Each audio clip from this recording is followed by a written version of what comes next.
Get ready, because it's time once again for the first ever Monster Brawl, where the biggest and the baddest and the meanest and the maddest throw down. Today, we're going to Division 3 of the first wave of monsters to see who will win, and you guys decided on the winners with your votes. And I'm your host, Josh Spiegel, and I'm joined today by my co-host, Gregario Papoldaski. Good to see you, Gregario. Good to be seeing you, host Josh. I am ready to watch the monsters, read the fights, and hope to be seeing much bloodshed and gore. As do we all. As do we all. Round 1 gives us a couple of opponents from beyond the stars, and on this side, we're looking at Her Royal Majesty, the Alien Queen Xenomorph. She's not a mama today, though, and completely disconnected from her egg sac and in top fighting form. For such a large creature, she's actually very agile and has some brute strength on her side. As an added bonus, not only does she have those offensive abilities, but she has one hell of a defensive attack, as well with her acid blood. I had a big shakshuka for breakfast and I am knowing how she feels. Also, let's not forget that the queen not only has a mouth with teeth, but her mouth has a mouth. And as alluring as that might sound, it's not. On the other side of the arena is her rival, the Deadly Spawn, who is being from the movie Return of the Aliens Deadly Spawn. This monster would be very difficult to beat because it's all mouth.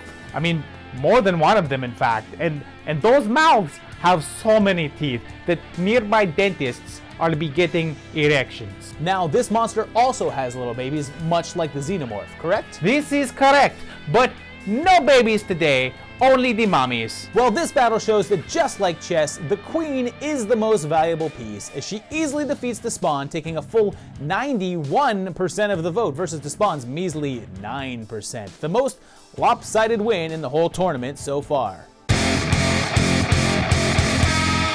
That last round had a queen, but this one has a king as we move on to an unusual combat. Everyone be ready to have all your picnics be ruined. That's right, because our first fighter is a giant ant from the movie Them.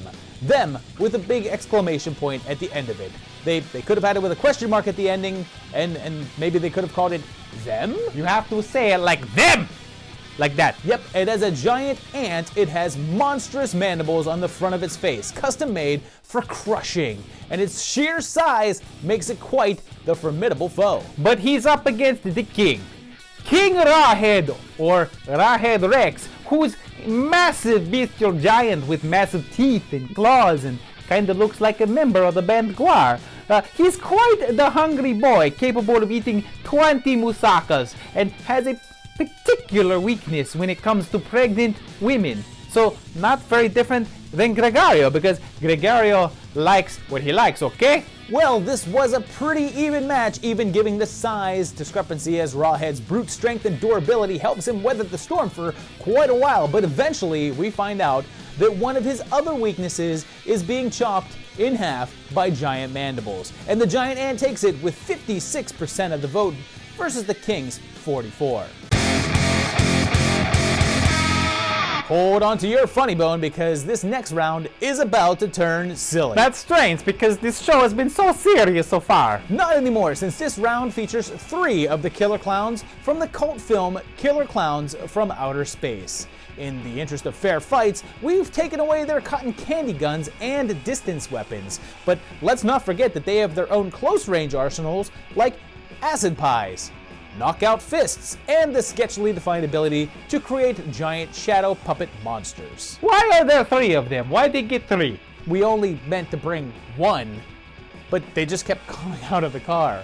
Well, they're going to be needing all of the help that they can get, since they're fighting one of the Death Angels from the Quiet Place. That's what those things are called? Looks alike, and these guys are really fast, like lightning fast, and have these claws at the ending of their arm thingies that can tear through the metal. And I'm assuming clown cars, that they may be blind, but they're extremely sensitive to sound. And you know what, Mr. Josh? The squeaking clown shoes are not so quiet. Did I mention their faces? Their faces open up like a little flower, exposing those spooky teeth underneath. Does a flower face offer any offensive advantages? No, but it gives Gregario the spookies. Well, looks like clowns don't get the spookies since their goofy gadgets give them the upper hand, and they win the day with 72% of the vote versus 28%. Our next matchup features another one of the big guns, and I do mean that literally, but first in this corner, we're looking at one of the cave dwellers from the movie The Cave. These big guys used to be human, mutated by some sort of parasite into this bat-like thing that you see here. And speaking of seeing, well, they don't really do that, but instead use an echolocation system. Gregario actually uses that at home. He just does this. Hey, Manu! What? He's by the vending machine. See? Echolocation. Exactly. These guys can also fly, which is a distinct advantage. Plus, they maintain a modicum of human intelligence and can set traps. They are, however, pretty sensitive to bright lights and sounds. Bright sounds? No, bright lights and sounds. Like sounds is separate. Well, none of that will match the Predator. As you say, he a big gun. Yes, but in the interest of keeping this a fair fight, he is not allowed to use that gun. No laser cannons allowed. He is able to retain all of his close combat edged weaponry though. Bah, the Predator needs no fancy laser thingy to win the big fight. He has Wolverine claws to cut through wings and the fighting ability unmatched by anything that not named Schwarzenegger. Or Glover, apparently. Is different Predator entirely. This guy is from first movie and is capable of defeating Action Jackson, Captain Freedom, and vague Native American stereotype. Well, we know all about those vague stereotypes here, and it looks like canon or no canon, this is as simple of a fight as it gets as the Predator easily slices that sucker open like a goddamn sexual Tyrannosaurus, taking 95% of the vote versus the Cave Dwellers' 5%. This becoming the most lopsided battle of the entire match so far. So that's Division 3, and there were some hard-fought battles in there, so let's take a look at that bracket.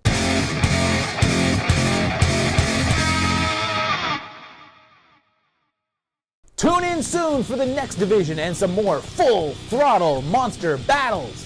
Full frontal? Throttle. That makes more sense. So, please, be hitting those buttons. So many buttons. Like buttons, subscribe buttons, bell buttons, sharing buttons, little letter buttons for making the comments. So much hitting. The Gregario likes it. I hit my like button of you hitting your like button. So everyone wins.